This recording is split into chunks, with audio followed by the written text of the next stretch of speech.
Imodium gélule est un médicament antidiarrhéique indiqué dans le traitement de courte durée des diarrhées aiguës passagères. Sa substance active est le chlorhydrate de lopéramide, dosé à 2 mg pour une gélule. Le lopéramide, en tant qu'analogue des opiacés, il se lie au récepteur opioïde, MU, présent dans la paroi de l'intestin. Cela inhibe la libération d'acétylcholine, diminuant les contractions musculaires de l'intestin et augmentant le temps de transit.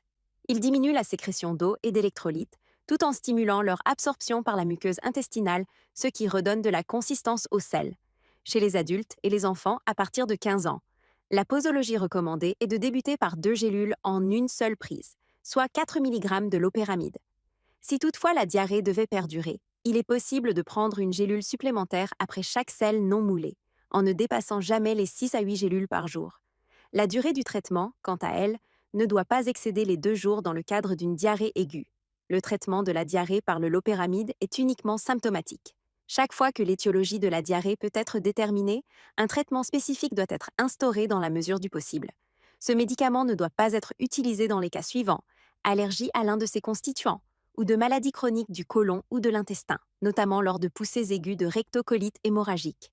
Imodium ne doit jamais être indiqué lors de diarrhées potentiellement infectieuses, par exemple diarrhée s'accompagnant d'une fièvre importante, de sang ou de mucus dans les selles, ou diarrhée suite à un traitement par antibiotiques. En ralentissant le transit, ce médicament empêche l'évacuation des microbes. Cela favorise leur prolifération et le développement de toxines, ce qui risque d'aggraver l'infection et d'entraîner des complications intestinales graves.